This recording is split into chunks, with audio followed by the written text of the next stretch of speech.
3 young men and 2 women were arrested in an Abuja apartment after locals, alarmed by strange noises, reported the incidents to the nearest police station. Fortunately, the authorities arrived in time to rescue the women, and the men are now in custody for further investigations.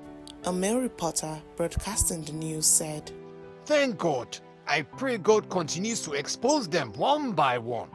In a nearby boutique, a customer expressed his sentiments while haggling over clothes. Yes, so The boutique owner agreed.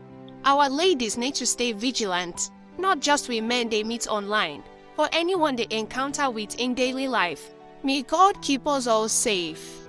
As Blessing prepared to leave for the university, her mother held her close and offered heartfelt advice. My daughter, as you head off to school, remember to focus on your studies and continue honing your digital designing skills. Leave behind any entitlement mentality. No one owes you anything. You owe yourself the good life you desire and deserve. Never settle for less and keep your standards high no matter what. Her mother said, her voice strong but firm with love. I pray you excel in everything you do, my child. She added. Chioma had learned some of life's hardest lessons.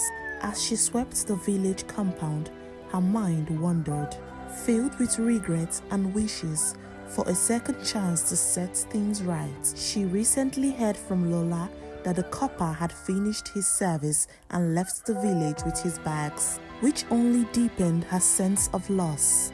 Her thoughts were abruptly interrupted by the familiar voice of her father, drunk and lying on her mother's grave, mumbling words she couldn't make out. Now 8 months pregnant, Chioma kept her distance, remembering the last time she approached him. He lashed out and kicked her in her stomach. Thankfully, she hadn't been seriously hurt. With a heavy sigh, Chioma turned back to her sweeping, pushing her troubled thoughts aside. Ayo was chatting with his father in the living room when a sudden knock interrupted. He opened the door to find a police officer.